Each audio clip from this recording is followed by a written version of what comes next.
Greetings, YouTubers. Hopefully everybody's doing pretty good out there in YouTube land.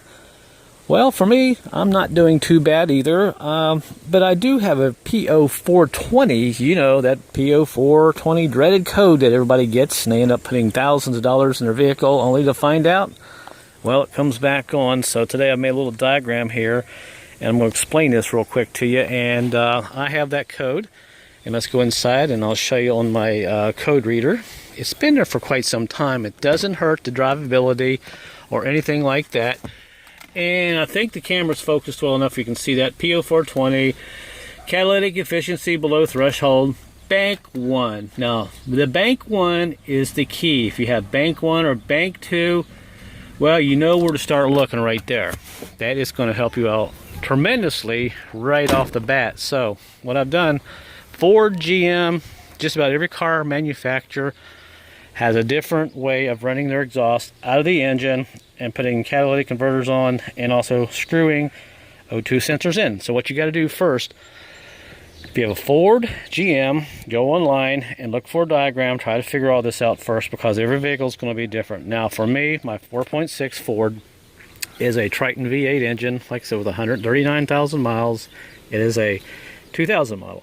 And here is my setup. I have the engine, I have the exhaust on one side, exhaust on the other, then I have the catalytic converters on that side, catalytic converters on that side. And I have 4, and by the way, if you look closely, I also have 4 O2 sensors, and you'll see bank 2 on this side, sensor 1 and 2, bank 1 on this side, sensor 1 and 2. Now, like I said, mine says bank 1. Bank 1 is obviously going to be on the passenger side. Right there, and you can see there it is on this side. So I know my problem is on this side.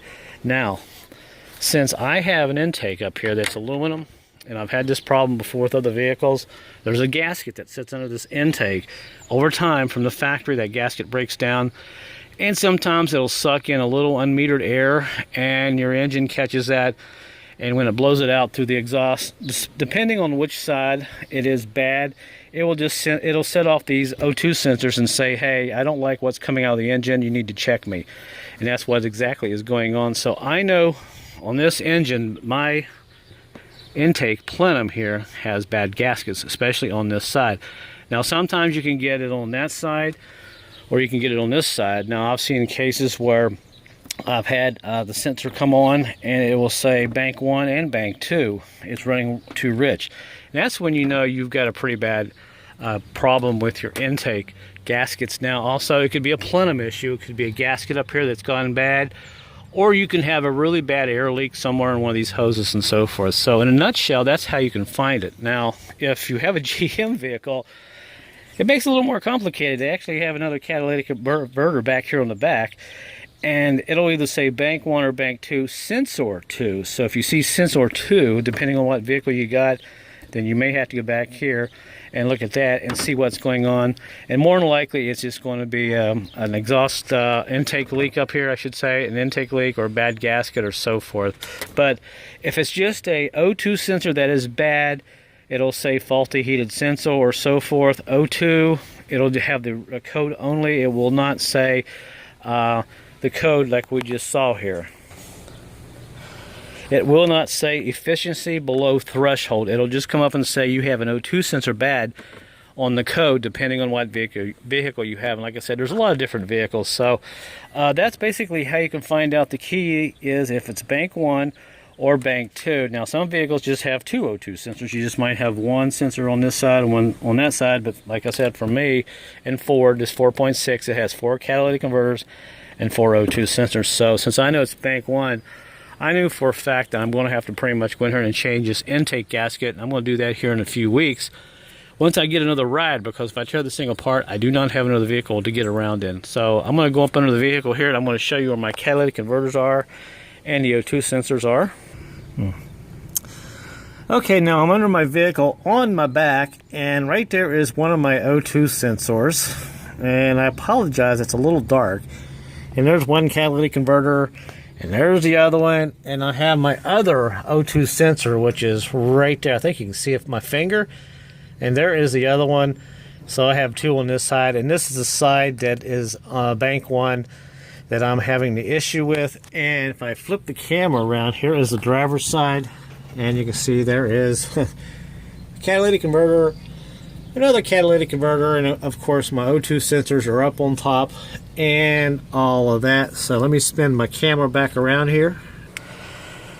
Alright, now we're back from underneath the vehicle. Now another thing to do, a lot of people don't teach you this day. This is something old school. Get back where your tailpipe is, and when it's cold, stick your finger in here and look at it. And that's pretty normal. A little bit of carbon is fine. Now if you have a lot of oil or a lot of moisture, then you may have a pretty serious leak in the engine, causing that check engine light to come on and so forth.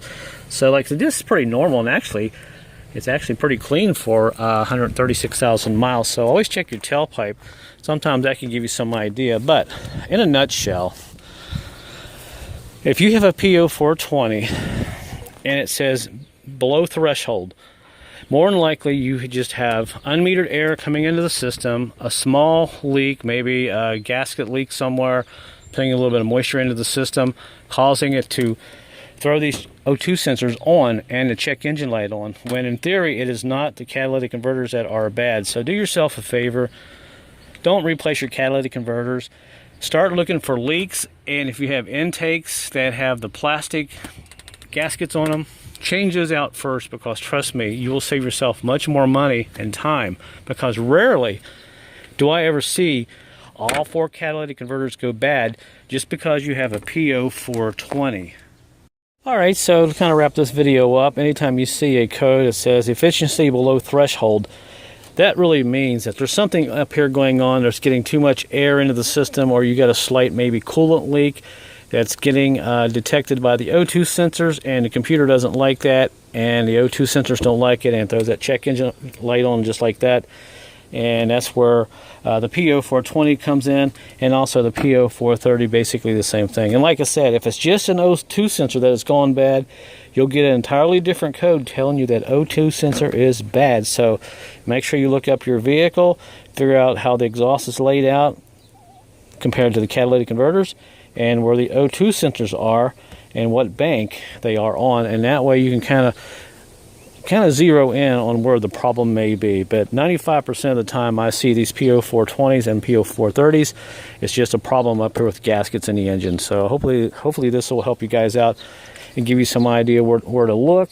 And don't pull your hair out yet. There is hope. You can get this thing fixed, and if you can get it to a mechanic shop and tell them, you know, hey, just say, hey, I don't think it's the catalytic converters, I don't think it's the O2 sensors. Can you check for gasket leaks and maybe vacuum leaks in the engine? Because 95% of the time, like I said, that's where the engine sees the problem, and it's where all the money gets spent sometime, is replacing catalytic converters and O2 sensors, and it really doesn't help out. It's just basically throwing money away, and your light will come back on. You'll be right back from square one. So I hope this helps you guys out a little bit. So I will be going ahead here the next few days and changing out these gaskets, and I'll give you guys an update, let you know how it goes and all that good stuff. So thanks for watching, and until my next project, guys, I will see you then. Take it one day at a time, and be safe. Until then, I'll see you then.